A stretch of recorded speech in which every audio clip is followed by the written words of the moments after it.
Hello guys, நான் பவன். இது electric system YouTube channel. இந்த வீடியோவில் நம்ம எப்படி வீட்லேயே ஈஸியாக இந்த மாதிரி ஸ்மோக் அலாரம் சிஸ்டம் செய்யுதுன்னு பார்க்கலாம். வாங்க வீடியோக்குள்ளே போகலாம். இந்த ப்ராஜெக்ட் செய்கிறதுக்கு முக்கியமாக ஃபஸ்ட்டு என்ன வேணும்னு பார்த்தீங்கன்னா MQ2 ஸ்மோக் சென்சார் அப்படின்னு சொல்லக்கூடிய இந்த ஸ்மோக் சென்சார். இதான் பார்த்தீங்கன்னா ஸ்மோக்கை சென்ஸ் பண்ணி அதை டிஜிட்டல் அவுட்புட்டாக கன்வெர்ட் பண்ணி நமக்கு தரும். நமக்கு சால்ட்ரிங் பண்ணுறதுக்கு ஈஸியாக இருக்கணும் அப்படின்றதுக்காக நான் ஒரு சால்ட்ரிங் ஸ்டாண்டில் இந்த ஸ்மோக் சென்சார் இந்த மாதிரி மாட்டிக்கிறேன். உங்ககிட்ட இந்த மாதிரி ஸ்டாண்ட் இல்லைனாலும் பிரச்சனை இல்லை. கீழே ஒரு பாட்டில் கேப் வச்சு அது மேலே நீங்கள் வச்சு சால்ட்ரிங் பண்ணிக்கலாம். இந்த சென்சாரில் பார்த்தீங்கன்னா மொத்தமாக 4 பின் இருக்கும். ஃபஸ்ட்டு பின் பார்த்தீங்கன்னா VCC, second pin ground, third pin digital output, fourth pin analog output. Fourth pin நம்ம யூஸ் பண்ண போகிறதில்ல, ஃபஸ்ட்டு 3 பின் மட்டும் தான் யூஸ் பண்ணுவோம். அடுத்தது பார்த்தீங்கன்னா நமக்கு ஒரு 7805 வோல்டேஜ் ரெகுலேட்டர் ஐசி வேணும்.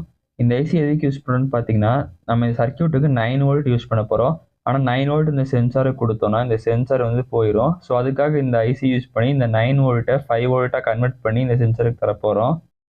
இந்த ஐசியில் பார்த்தீங்கன்னா மொத்தமாக 3 பின் இருக்கும். ஃபர்ஸ்ட் பின் பார்த்தீங்கன்னா input, second pin ground, third pin output. Wiring பண்ண ஈஸியாக இருக்கணுன்றதுக்காக ஃபஸ்ட்டு இந்த ஐசியோட முதல் பின்னை இந்த மாதிரி பெண்ட் பண்ணிக்கலாம். நெக்ஸ்ட்டு 5 வோல்ட் ஐசியோட கிரவுண்டையும் சென்சாரோட கிரவுண்டையும் ஒட்டுக்கா வச்சு சால்ட்ரிங் பண்ணோம். தென் ஐசியோட அவுட்புட்டையோ சென்சாரில் இருக்கிற 5 வோல்ட் பின்னையும் ஒட்டுக்கா சால்ட்ரிங் பண்ணோம். அதுக்காக நம்ம அந்த ஐசியும் சென்சாரையும் இந்த மாதிரி ஒட்டுக்கா வச்சு இந்த 2 பின்ஸையும் நம்ம சால்ட்ரிங் பண்ணிடலாம். ஸோ சால்ட்ரிங் பண்ணுறதுக்காக ஃபஸ்ட் நான் ஃப்ளெக்ஸ் அப்ளை பண்ணிக்கிறேன். ஃப்ளெக்ஸ் அப்ளை பண்ணதுக்கப்புறம் இது மேலே லெட் வச்சு நான் சால்ட்ரிங் வச்சிடுறேன். இப்போ நம்ம சால்ட்ரிங் கரெக்டாக வச்சுட்டோம். நெக்ஸ்ட்டு பேட்ரி கனெக்ட் பண்ணுறதுக்காக ஒரு பேட்ரி கேப் எடுத்துக்கலாம். இப்போ நம்ம செஞ்சு வச்சுருக்கிற செட்டப்பை அப்படியே டர்ன் பண்ணிக்கோங்க.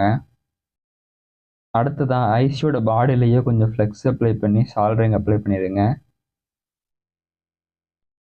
நெக்ஸ்ட்டு பேட்ரி கேப்போட பிளாக் ஒயர், அதாவது நெகட்டிவ் ஒயரை பாடியில் சால்ட்ரிங் பண்ணிடுங்க.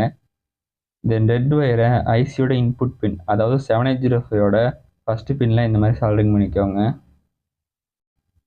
அடுத்ததாக நம்ம பஸரை கனெக்ட் பண்ணிடலாம். அதுக்காக திருப்பி இந்த மாடியூலில் பேக் சைடை திருப்பிக்கோங்க. பஸரோட ரெட் ஒயரையும் பேட்டரியோட ரெட் ஒயரையும் ஒட்டுக்கா சால்ட்ரிங் பண்ணிக்கோங்க.